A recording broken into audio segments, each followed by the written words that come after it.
Sia lodato Gesù Cristo e avanti con Maria. Carissimi, vengo a darvi appuntamento dopo questa pausa estiva indimenticabile nella quale ci hanno acquisito Piccola Nazareth, ma noi siamo sopravvissuti perché ci accompagna la Madonna per un appuntamento imperdibile. Domenica 6 ottobre a Milano alle ore 14:30 ci ritroviamo, per quanti lo vorrete, per un momento di preghiera. L'ultimo nostro raduno è stato a giugno a Firenze, una lunga estate che adesso volge al termine. Vi aspettiamo con la corona del Rosario in mano, noi il popolo dei rosarianti, a Milano domenica 6 ottobre, prima domenica del mese dedicato alla Madonna del Rosario. Reciteremo insieme il Rosario, accoglieremo la statua della Madonna, benediremo tutti i bambini e faremo la consacrazione alla Madonna e la recita della supplica alla Madonna del Rosario di Pompei. Domenica 6 ottobre, Milano,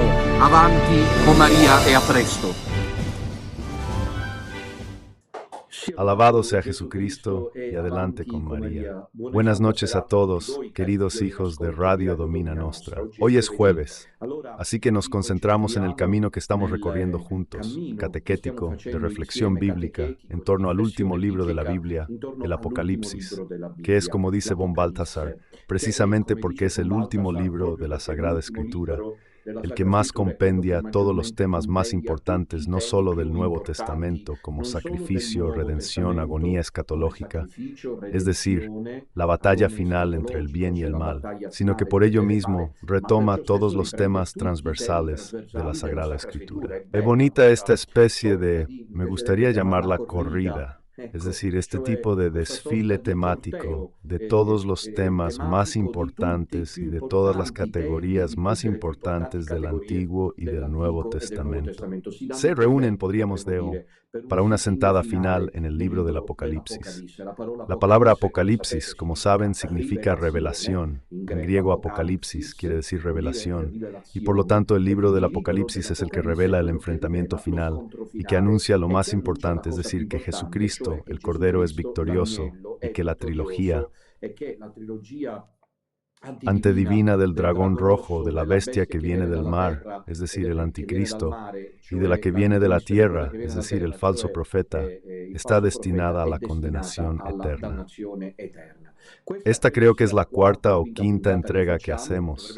Debería ser la quinta. Y si recuerdan bien, las primeras 4 entregas las hemos dedicado particularmente al primer capítulo, el Kyrios, que termina de esta manera. Greco, que significa el Señor, un término pascual muy hermoso, deberíamos, como decía el jueves pasado, considerar cada vez más profundamente también nosotros, del pequeño resto, especialmente en esta fase que estamos viviendo. Creo que el asunto de Medjugorje, con la situación grotesca que Bergoglio y la falsa Chiesa están provocando junto, lamentablemente, con la complicidad, esperemos no definitiva, de figuras como el Padre Livio. Estamos en presencia de un enfrentamiento final. Estamos todos de acuerdo. Entonces el Kyrios es quien da la dirección al enfrentamiento final. Jesucristo, que comienza precisamente, como saben, en el libro del Apocalipsis, el primer capítulo, debería aprenderse de memoria cuando aparece él, el Señor resucitado, a Juan. Y se presenta con esas características, dice: yo soy el primero y el último y viviente. Estuve muerto, pero ahora vivo para siempre. Yo soy el Alfa y la Omega. Y hemos dicho que entonces nuestra experiencia debe ser una experiencia de resucitados con Jesucristo, y solo con esta luz que viene de Jesús. Y miren que estos no son proclamas. A mí no me gusta hacer proclamas inútiles. Yo los vivo, me esfuerzo por vivirlos. De tener el testimonio, puedo vivir esta batalla. Quizás soy bastante creíble, al menos para todos ustedes, del pequeño resto, pero creo que no solo por todo lo que estoy enfrentando en estos años, únicamente porque está Jesucristo y Kyrios, del cual me esfuerzo por no apartar nunca la mirada. Lleva los ojos flameantes como fuego, así que no dejo de sentirme como quemado amablemente, conquistado. esta amable, dulce, suave quemadura que los ojos del Kyrios provocan. Con estos ojos el Kyrios observa la historia. Con estos ojos Jesucristo investiga los procesos ideológicos, las modas culturales, los sistemas totalitarios, las superestructuras infernales, diabólicas, los poderes mundiales.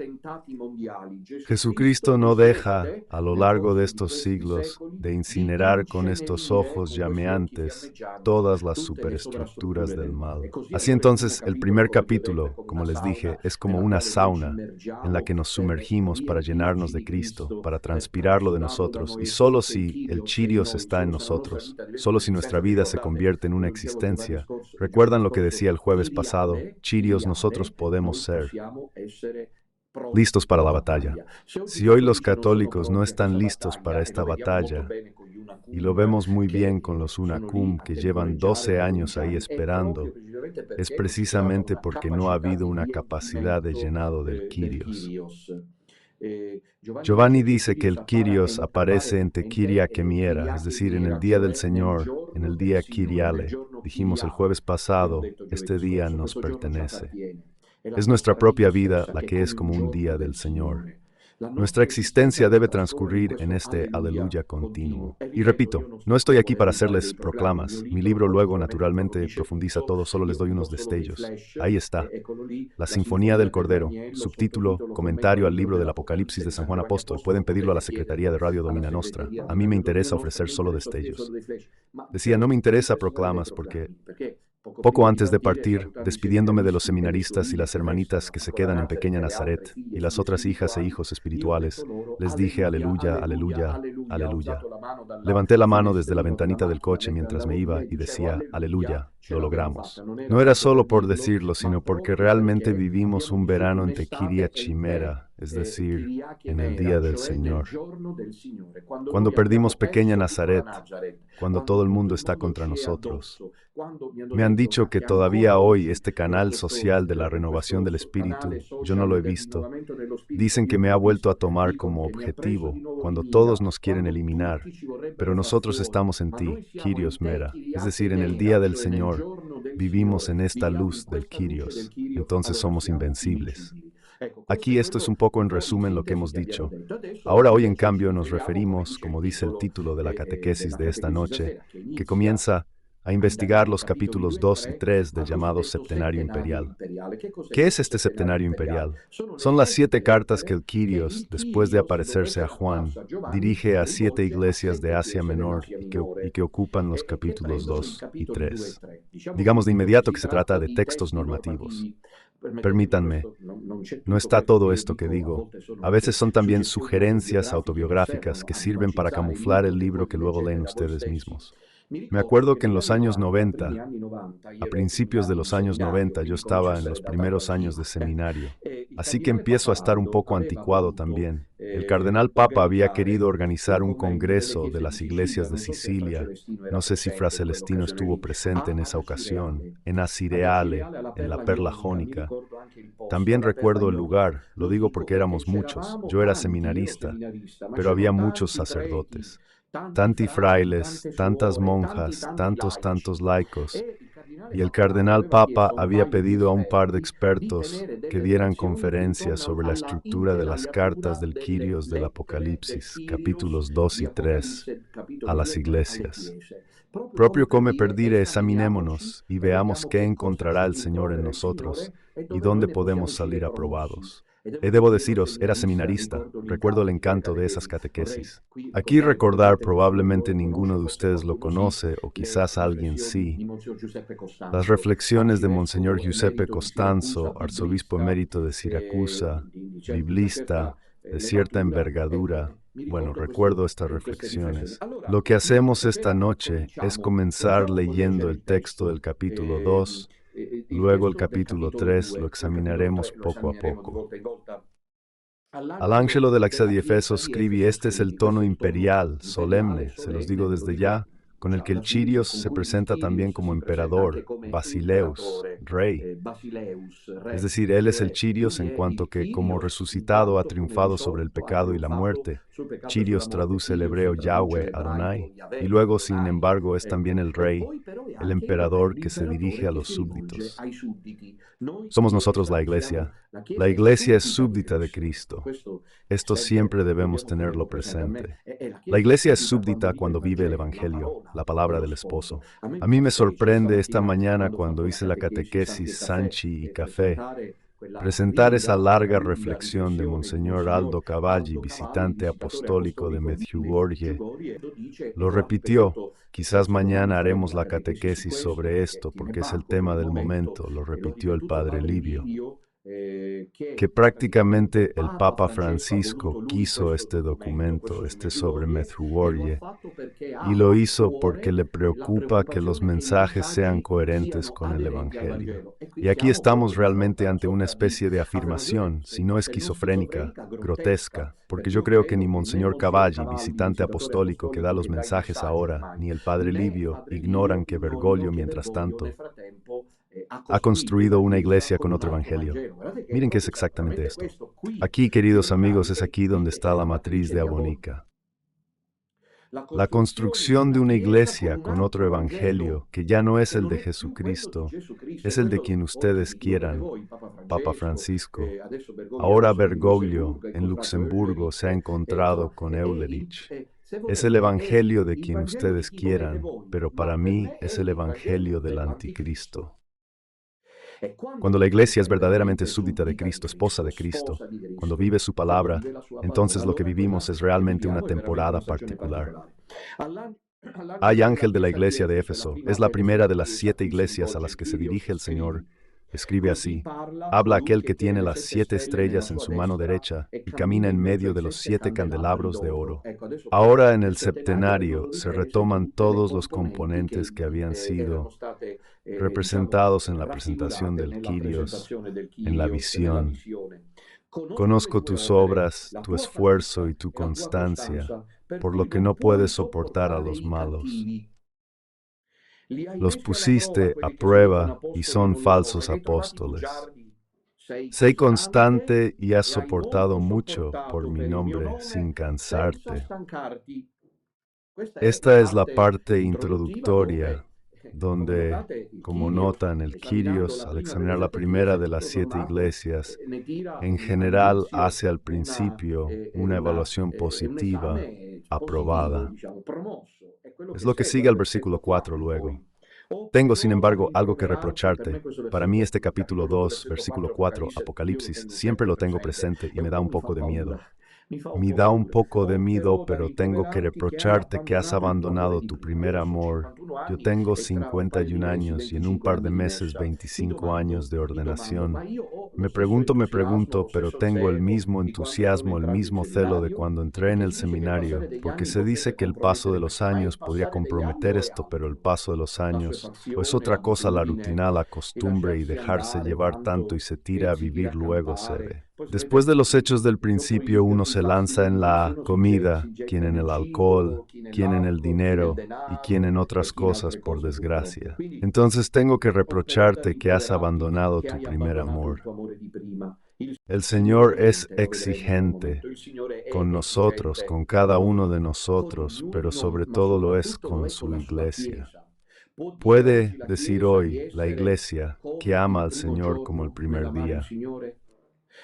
Per esempio, yo he escuchado el comentario del padre Livio sobre el mensaje de Monseñor Cavalli de la Gospa, y en un cierto punto la Virgen dice que vengo enviada por Dios. Y entonces Padre Livio dice que el Papa Francisco nos está ayudando. Yo le habría preguntado a Padre Livio de qué Dios habla esta Gospa, porque recuerdo que la semana pasada ese venía de Indonesia, diciendo que las religiones son todas iguales. Tú rezas a tu Dios, rezas a mi Dios, ese reza a su Dios. No sé de cuál Dios se habla. Está el Dios de Jesucristo. Tengo que reprocharte que has abandonado tu primer amor. ¿Cómo éramos al principio del camino y cómo somos ahora?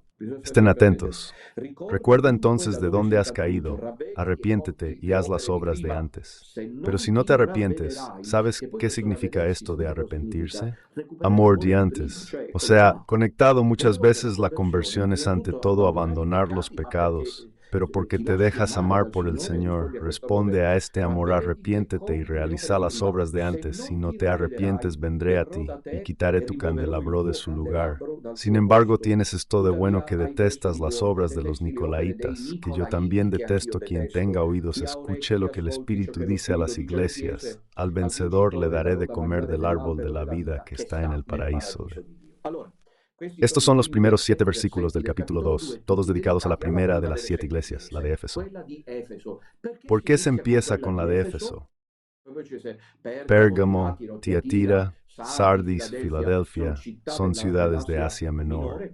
¿Por qué se empieza con la de Éfeso? Dicen que hay dos motivos. O porque probablemente era la ciudad más importante en esa región de Asia Menor, o porque estaba Juan. Juan, el evangelista, escribió Apocalipsis en Éfeso. Entonces, cada vez que leamos cada una de estas 7 cartas, esta es la primera, que el Kyrios Basileus, el Cristo resucitado Rey, dirige a cada iglesia. Y si debemos preguntarnos, reprobada, aprobada o aplazada, ¿qué opinan de estos primeros 7 versículos dirigidos solo a la iglesia de Éfeso? ¿Está aprobada, reprobada o aplazada? Es difícil de decir, los exegetas no están muy convencidos sobre la solución. Está aprobada. Es promovida porque el Señor solo nos pone en medio el llamado a no perder el amor de antes. Pero empieza diciendo, conozco tus obras, tu esfuerzo y tu conciencia. Ahora debería reflexionar sobre las 7 iglesias. ¿Quiénes son estos ángeles? Al ángel de la iglesia de Esmirna, de Éfeso, etc. Obviamente, la interpretación más obvia, pero no es la única, es que estos ángeles sean los obispos de las 7 iglesias. Naturalmente os remito a mi libro, pero quisiera deciros que en cuanto a estas 7 iglesias se han dado diversas interpretaciones. Don Divo Bassotti, por ejemplo, ve en las 7 iglesias la universalidad de la iglesia, es decir, no simplemente 7 iglesias específicas. La Iglesia Católica entera dispersa en el mundo. Entonces es un llamado que el Kyrios dirige a toda la Iglesia y por lo tanto también a nosotros. Y a la Iglesia, en cambio, don Dorindo Ruoto considera que hay 7 épocas, retomando un poco a los padres de la Iglesia. En el ámbito protestante, Ventatamenstein sí esta idea.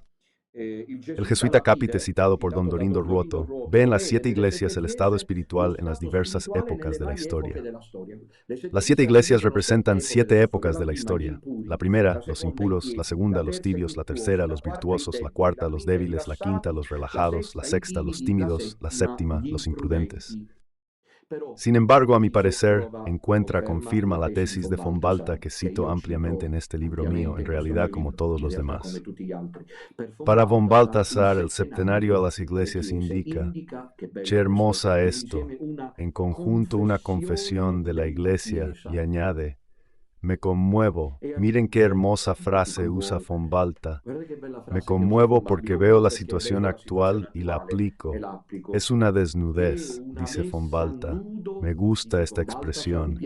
Y el Señor te mira así, como cuando alguien mira desde arriba, pero no por acto de altanería, sino porque es el Kyrios.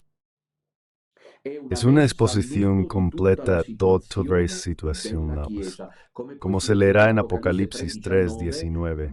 A una de las iglesias dice el Señor precisamente a la última, la que trata peor de todas, la iglesia de la Odisea.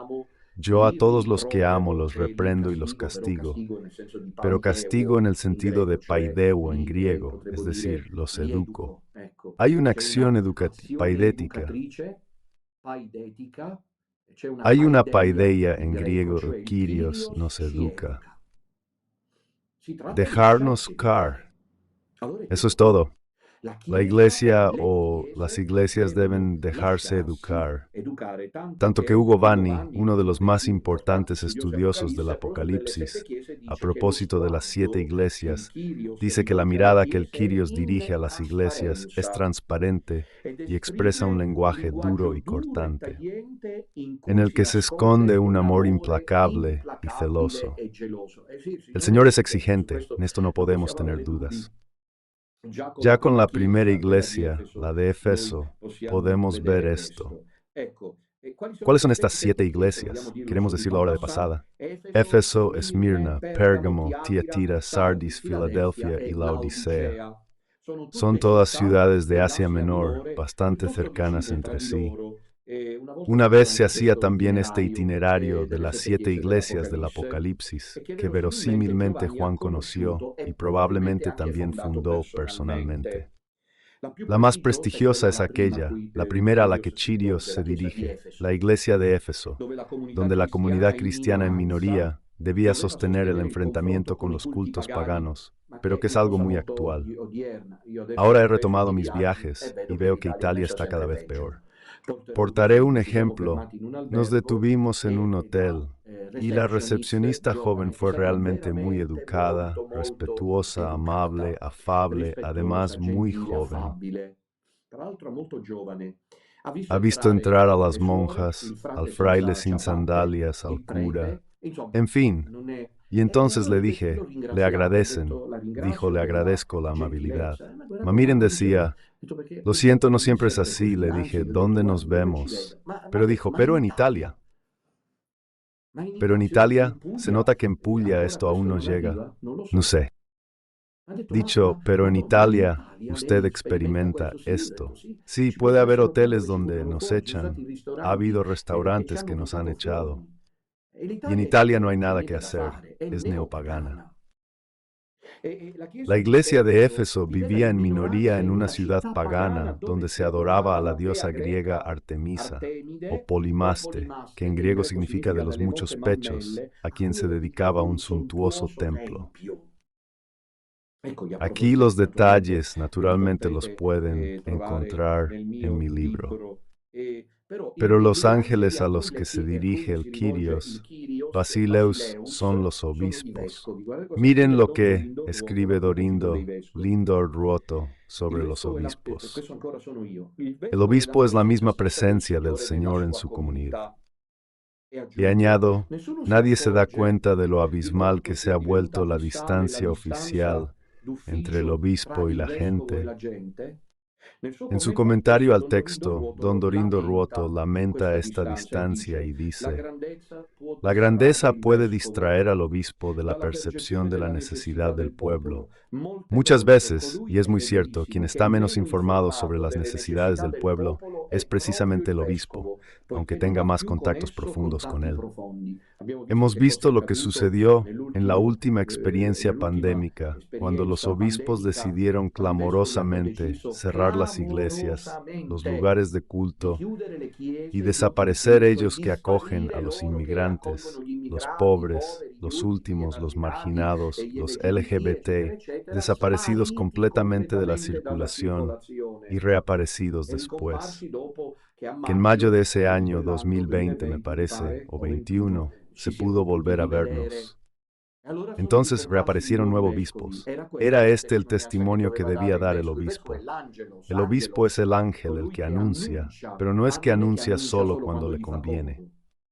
El obispo antes no puede anunciar nada propio. El obispo Bergoglio,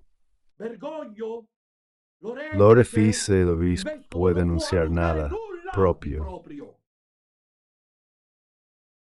Anunciar el Evangelio de Cristo. Estrospos. Ángelo, el ángel de la iglesia de Éfeso, escribe, me dirijo al obispo, yo el Kyrios, para que lo escuche toda la comunidad. El obispo es el intermediario entre el Kyrios y la iglesia. Entre Cristo y la iglesia, la comunidad creyente, está el obispo. Pero ¿dónde está el obispo? ¿Obispo qué hace? ¿Qué dice hoy el obispo en Italia? Creo que hay 400 obispos en Italia. Sí, unos cientos. Ahora están uniendo diócesis muy pequeñas. ¿Qué anuncian? Time. Aún tiene razón Ugo Vanni, este es el biblista, que dice que aunque el obispo no sea llamado ángel, hoy ya no se le llama ángel. Menos mal, el nivel atribuido a su persona y a su función merece este apelativo. ¿O es un biblista? Es también cierto que la relación con la comunidad debe ser directa y particular. El obispo es el ángel y como tal está destinado continuamente a anunciar a Cristo resucitado. Bueno, esta es toda la amplia introducción de los pocos minutos restantes. Quisiera con ustedes editar sobre las palabras más punzantes porque está llena de amor que el Kyrios dirige. A la primera comunidad, la primera carta a la iglesia de Éfeso. Entonces, ¿habéis oído lo que dice el Kyrios Basileus? Conozco tus obras, tu esfuerzo y tu constancia.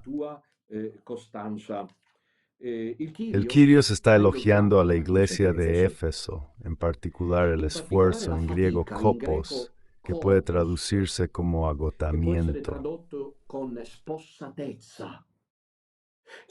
finiteza y un corazón.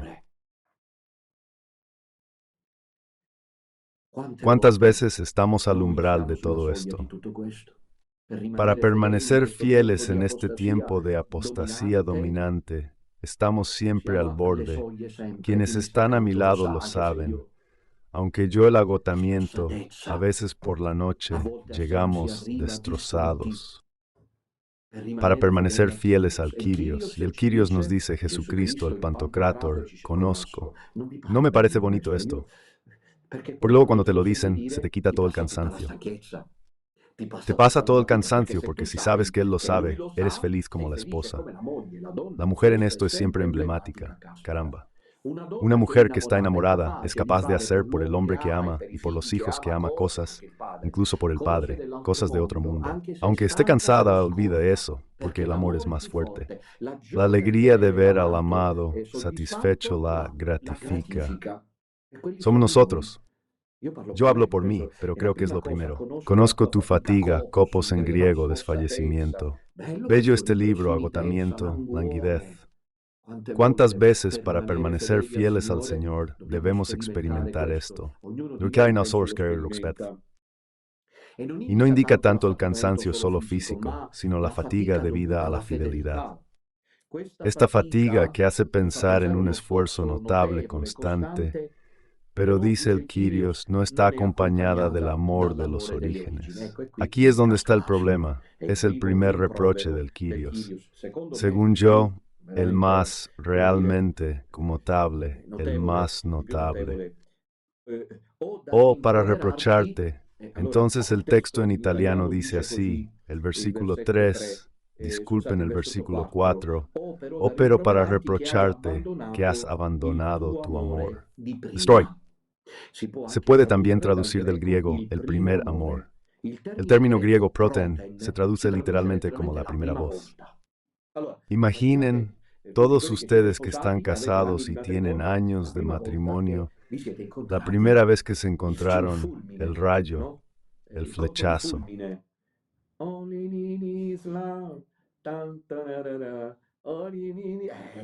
Mamma mía, qué momento, momento del enamoramiento. Y es el Señor quien se queja. Cuando la esposa le dice continuamente al marido, ¿pero me amas? Seco el bellísimo, disculpen, estas paréntesis aparentemente banales, que en cambio hacen entender, cuando uno conoce a Enrico Brignano, discípulo de Gigi Proietti, que imita a la mujer que de noche, en el corazón de la noche, cuando el pobre desgraciado obrero vuelve a casa y se duerme roncando clamorosamente, a las 2 de la madrugada la esposa lo llama. Amor, ¿qué pasa? ¿Pero tú me amas? ¿Entienden? A ver, entonces el Kyrios en el corazón de la noche, cuando estás cansado, te dice me amas como la primera vez. Mamma mía, Señor, ¿pero me lo estás preguntando a mí esta noche? Yo la primera vez, proten en griego, escribo justo que evoca una de esas historias de amor de las que están llenas las redes sociales, una expresión original de Giovanni que no encuentra correspondencia en ningún otro texto de la Escritura. Te reprocho que no me amas como la primera vez. El Kyrios se muestra así, antes que nada, el enamorado. Porque si no es, el Kyrios lo está haciendo para decirle también a la iglesia de Éfeso, ya que sé el esfuerzo que haces, te recuerdo que te amo. No sé si entienden, porque si le dices, te reprocho que no me amas como la primera vez, es exactamente para hacerle entender que mi amor está en ti. ¿Capisci? ¿Qué tenemos que temer? Como pequeño resto que somos nosotros. Evidentemente, esto es increíble decirlo, la misma supervivencia de la Iglesia Católica. Cristo Jesús, el Kyrios Basileus, nos precede con su amor. Por eso puedes decirme, no me amas como la primera vez, porque si no estás distraído por otra cosa. ¿Capisci? No le importa decirlo, no me amas como la primera vez. Se queja de ver apagarse el amor de los comienzos, el Kyrios. Aquí hay un diálogo de Dostoyevsky entre el viejo padre Fyodor Pavlovich y el más joven de sus hijos, Alexei, que dice quiero vivir para la inmortalidad y no acepto compromisos de ningún tipo. Voglio vivere per l'immortalità e non accetto compromessi di sorta. Obedecerán a los anhelos del joven hijo. El padre responde con el desencanto de los años, casi como si el ardor de la llamada fuera solo fruto de un corazón joven aún sediento de novedades. Pasa el Kyrios cuando yo tenía 18 años y entré en el seminario. Pasa el Kyrios cuando tenía 26 años y fui ordenado sacerdote. Paso el Kyrios cuando tenía unos 40 y comencé la misión. Está pasando el Kyrios ahora que tengo 51. Él observa con mirada exigente y celosa hacia el suyo. Es como al principio.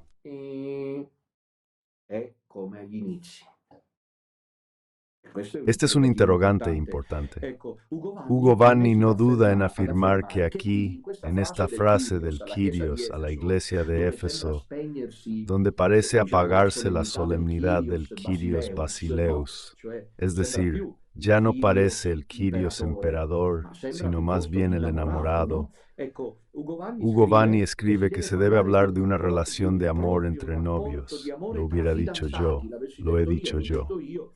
Puede parecer que banalizo mi libro, pero cito a los autores más importantes, como Hugo Vanni, quien escribió 2 volúmenes que tengo en mi biblioteca. He extraído mucho de ellos, incluso sobre el Evangelio de Juan, que presentaré el 6 de octubre en Milán, para que tengan una síntesis. Lui habla de una expresión, no me amas como la primera vez, y no has abandonado tu primer amor. Y dice el Hugo Vanni, se debe hablar de una relación de amor entre novios, con toda la frescura, el entusiasmo y la radicalidad que conlleva. San Agustín decía que frente a esta expresión del Apocalipsis, Apocalipsis 2, versículo 5, que reprocho haber abandonado el amor de la primera vez. Él confiesa sentirse siempre, cada vez herido en el corazón, porque la sentía propia. Un temor constante a acostumbrarse a lo divino, subir al altar y decir misa como rutina. Que no significa buscar quién sabe qué impulsos místicos, sino vivirlo como un acto de amor. La liturgia de las horas, sobre todo estos 2 actos exquisitamente sacerdotales, es decir, el culto divino mediante el sacrificio eucarístico y la liturgia de las horas están en primer lugar. Luego está el culto eucarístico fuera de misa, la adoración y devoción mariana con el rezo del rosario. La monotonía repetitiva y predecible, hacer cada día las mismas cosas, tal vez con la parroquia vacía, que en definitiva puede llegar ya en un joven sacerdote, como vemos que sucede, a apagar el amor, y es lo que más teme el corazón enamorado del Kyrios.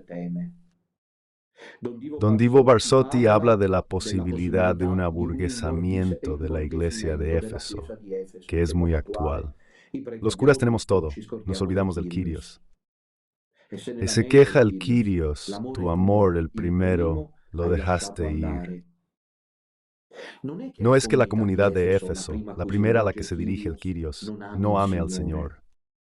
Es más, se le elogia, como hemos visto, por el esfuerzo kopon, en griego, es decir, agotamiento, dedicación a la evangelización. Y luego el otro término es la perseverancia, eupomone, lo que recomendamos. Y Quirios agradece a la novia de Éfeso porque hace estas dos cosas. Se cansa.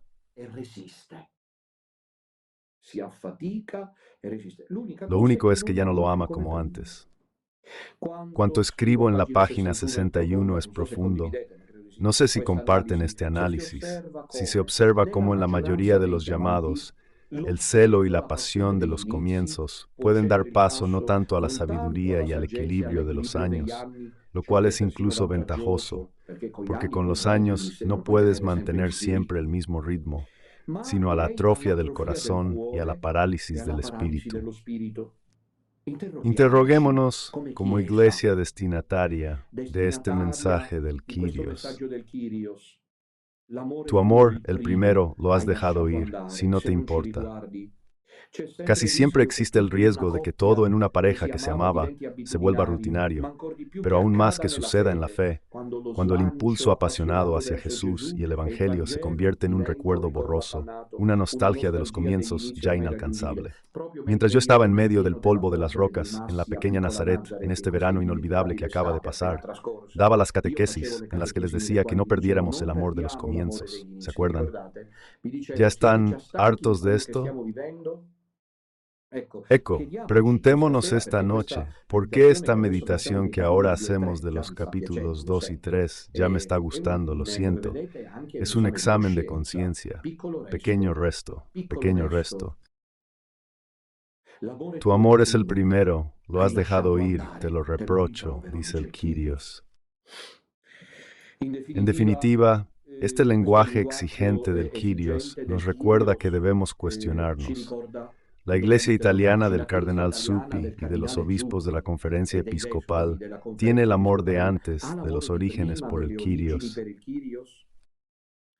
La amnesia de Cristo y de su Evangelio, la pérdida, como diría von Balthasar, del punto alfa que Cristo mismo lleva finalmente a buscarse a uno mismo, insinuando la mundanidad. Para esto, Jesús dice a la iglesia de Éfeso, la amenaza más grande es a la iglesia de Éfeso. Si no te arrepientes y no vuelves al amor de antes, quitaré tu candelabro de su lugar. Apocalipsis 2:5. Esta amenaza, yo escribo, no indica, a mi parecer, tanto que la iglesia de Éfeso desaparezca, aunque luego efectivamente desapareció. Miren, todas las iglesias de África, del norte de África, de la península arábiga y del Medio Oriente se han vuelto monofisitas arianas.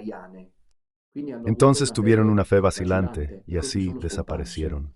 El catolicismo romano, una cumista, está desapareciendo sin que se den cuenta.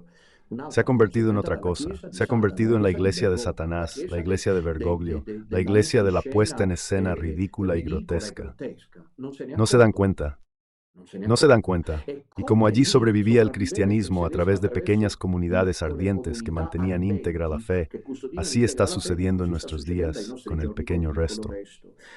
Quitar el candelabro significa una muerte interior. Es un mensaje que vale también para todos nosotros, para nuestras comunidades, comunidades religiosas, compañía de manías, seminario, todos. Una obra puede ser rica, una realidad puede ser rica. Rica en obras, pero muerta por dentro, sin más la luz y el fuego del amor y de la fe. La iglesia en Alemania resulta ser, por ejemplo, una de las más ricas del mundo, si no la más rica, y financia varias obras caritativas en los países de misión. Y sin embargo, es una iglesia hoy marcada por la herejía. Apagada en el ardor de la fe, y la gente ya no va a la iglesia. ¿Qué valor tiene el montón de credenciales humanas, el hábito religioso, la corona en las manos, el velo en la cabeza, la tonsura, la sotana? ¿Qué vale todo este montón de credenciales cuando luego falta el impulso? Para Cristo la fue fiel a Él. Como escribe otro exégeta español, Hernández, una iglesia sin amor por Cristo ya no es iglesia. Entonces, ¿qué es lo de Bergoglio, que dice que todas las religiones son iguales y que Jesucristo está en el bazar sincretista? Una iglesia sin amor por Cristo ya no es iglesia. Lo mismo vale para cada uno de nosotros. Un camino sin amor por Cristo ya no es un camino. Aquí se habla de un elogio y concluimos sobre la iglesia de Éfeso porque detesta las obras de los nicolaítas. Dice el Kyrios que yo también detesto. ¿Quién es? ¿Qué sabemos exactamente? ¿Cuáles son esas obras que el Kyrios y luego la iglesia de Éfeso detestan?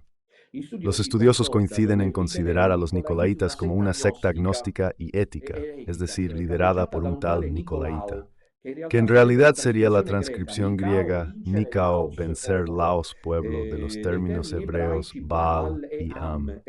Dicho esto, remito a la divinidad palestina y cananea, Baal, señor del pueblo, la divinidad idolátrica antagonista de Yahvé en el Antiguo Testamento. Tal divinidad es considerada vencedor del pueblo. Entonces se quiere decir que en la comunidad cristiana de Éfeso había esos creyentes que abrazaban el Evangelio, pero practicaban también la forma de idolatría del dios Baal, que probablemente había llegado también a la Magna Grecia, en Asia Menor. ¿No ven algo actual? Yo hace poco, paseando por la ciudad donde me encuentro, vi esta tarde a alguien que quizás le leía las cartas a la gente. La gente sin distinción, y no solo en el sur como yo pensaba, sino desde que recorro el mundo en todas partes, sin distinción va a misa, lleva el rosario y también tiene el cuerno rojo, o está el pañuelo con el brebaje del último mago, de la última maga. Oppure se va a participar en ritos budistas, el yoga, los tatuajes. O sea, los primeros cristianos a los que Cristo se refiere, los nicolaítas, son cristianos de pleno derecho de la comunidad de Éfeso, solo que también van a adorar a Baal. En Éfeso, además, los banquetes que seguían con orgías sexuales eran frecuentes. Y los cristianos no iban. San Pablo ya lo decía, advertía. Cristianos y efesios eran marginados. Como afirma otro exégeta Bigussi, la exclusión de tales banquetes a los que los cristianos fieles no asistían equivalía a un suicidio comercial y económico. Se quedaban prácticamente aislados. Está todo tan actual. Esa es la razón. Cuando leemos la otra vez hablábamos de esto, que el Kyrios dice vengo pronto, pero dice bon Baltasar. El pronto es para cada generación, porque ven si hay, por favor, ven por casualidad alguna diferencia entre el análisis histórico-teológico de la comunidad de Éfeso y nuestros días. No veo ninguna. Yo personalmente no veo ninguna, tal cual. ¿Capisci? Y por eso el Kyrios los reconforta, a estos que no van a los banquetes de Baal, donde se comía, se bebía y luego se tenía sexo, las orgías. Y así el Señor dice, tienes esto de bueno, detestas las obras de los nicolaítas, tú cristiano, iglesia cristiana de Éfeso, no participas en estos banquetes, yo también detesto todo esto. La iglesia de los orígenes no es ciertamente una iglesia perfecta, es una iglesia en medio de grandes problemas, pero es una iglesia que vigila.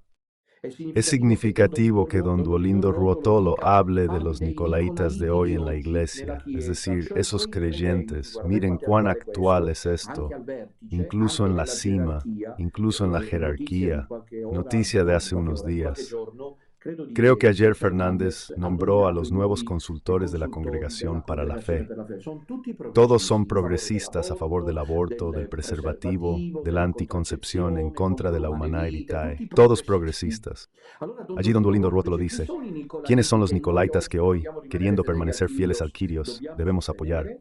Dice él, son aquellos que querrían justificar la impureza sexual como una necesidad natural. Bergoglio. Una necesidad física es incluso un derecho. Hoy escuchaba al padre Livio, que decía que la Virgen nos invita con este mensaje a que finalmente la Iglesia controle la paz. Hablaba de paz familiar, porque el Papa insiste mucho. ¿Papa de qué familia? Nunca lo veo con ellas. No quiso ir a reuniones familiares. No hay magisterio familiar de Bergoglio, apagón total. La gente no se da cuenta. Pero de ti, dice la iglesia de Éfeso, eres... Esto es bueno. Detestas las obras de estos nicolaitas. Los nicolaitas de hoy son los Bergoglio. Son Bergoglio, Eyerich, que quieren aprobar las bendiciones, que quieren aprobar las parejas homosexuales, que quieren aprobar el pecado contra natura, que quieren aprobar la unión carnal entre aquellos que a los ojos de Dios no son marido y mujer, y han escrito documentos para eso. Son nicolaitas de hoy. Al pequeño resto, el Kyrios dice, ¿es esto bueno? ¿Qué detestas las obras de los nicolaitas, Bergoglio? También detesto, Erhard Lips. Concluyamos ya. El Kyrios dice entonces, si tú resistes, por favor recuérdate de dónde has caído. El verbo griego es mnemo, el verbo de la memoria. Siempre es necesario volver al momento en que cada uno de nosotros comenzó a perder terreno, a ceder el paso, apagando en sí mismo la pasión y el fervor de los comienzos por Cristo. Y es desde allí que se debe retomar al vencedor. Daré de comer del árbol de la vida que está en el paraíso de Dios.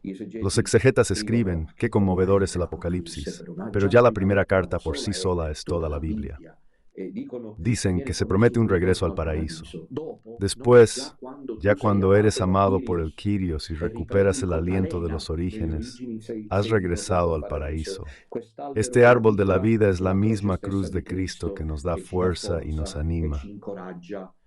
Y, concluyendo, preguntémonos esta noche cuando nos vayamos a la cama sobre este reproche del Kyrios a la primera iglesia, la de Éfeso. El Kyrios Basileus se dirige a la iglesia de Éfeso y dice, tengo que reprocharte que has perdido el amor de los orígenes. Tu amor, el primero, lo has dejado ir. Hagamos que todo lo demás y cada uno de nosotros pueda recuperar terreno y seguir en esta guerra, especialmente la fatiga, el griego kopos, agotamiento, finitud, languidez, porque entonces, cuando nos sentimos amados por el Kyrios Basileus, sus ojos, llameantes como fuego, como dice Apocalipsis 1, están sobre nosotros, nos ponemos alas, alabado sea Jesucristo, y adelante con María.